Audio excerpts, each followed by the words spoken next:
Hey everybody, happy 2021, happy New Year's, and I want to welcome you to the first episode of Eric's monthly market update of the year.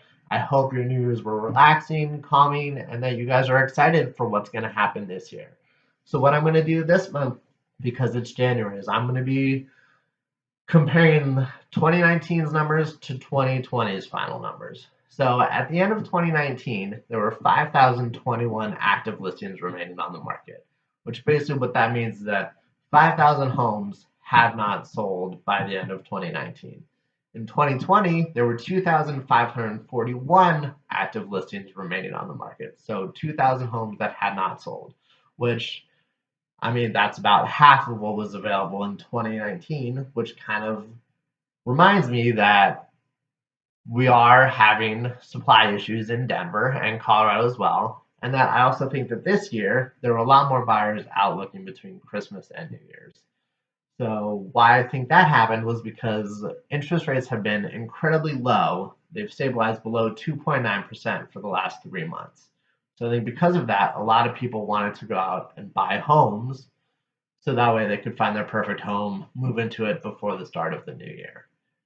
So now we're going to talk about the number of homes sold. So in 2019, 58,893 homes sold, which sounds like a lot of homes, and that is, but in 2020, 62,985 homes sold. That's a really large number of homes.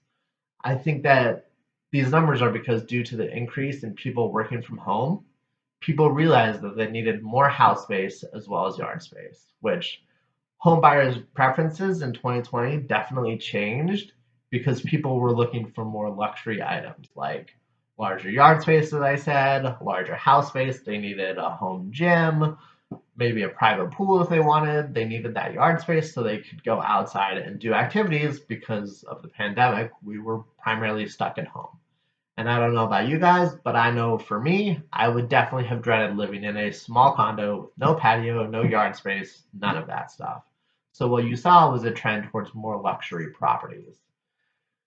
So now the final statistic that I want to discuss with you is the average sales prices between 2019 and 2020. So in 2019, the average sales price was $486,000 and 550. And in 2020, the average sales price increased to $525,000, which that's an 8% increase in sales price, which is it's a pretty large increase. But once again, like I said earlier in the last point, a lot of people had transferred over to wanting the more luxury options, so that makes sense that the home prices would increase. So now we're going to kind of talk about what these numbers mean for you and what we should expect in 2021. So, as most of you guys know, 2020 was definitely a challenging year with lots of changes going on. What was a surprise to me was the booming housing market that we experienced.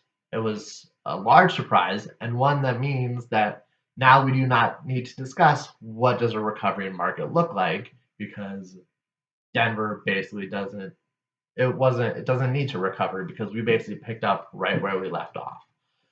I expect 2021 to have a persistent housing shortage, which we can see as the numbers from 2020 and 2019 kind of reflect by the year-end numbers available, active listings still available. I also believe that home sales will continue to increase because the mortgage state rates are going to stay incredibly low, historically low, I believe. I think that we might max out at 3.1% this year, roughly in that area. So I think, and because we have more people moving to Denver, more people working from home, telecommuting, I think that because of the pandemic, I can't speak for everyone, but I think that because the the items that we saw, the trends that we saw in 2020 are going to continue into 2021, and I don't know when the pandemic is going to end. I know you guys don't as well. So I think we're going to see people still wanting to move to Denver because we have access to nature, outdoors, hiking, rafting, skiing, snowboarding, all that stuff. So people still will be moving here. And I think that that is going to keep the home prices increasing. And I think buyers are going to be buying more as well. So I appreciate you guys listening. As always, if you guys have any questions, comments, concerns, feel free to comment below or just send me direct messages. My number is 303-875-8590. Looking forward to hearing from you. I really guys hope you found this of value. Once again, please put your comments, questions, concerns, anything you have below. I hope you guys have a great rest of your day. And again, happy 2021.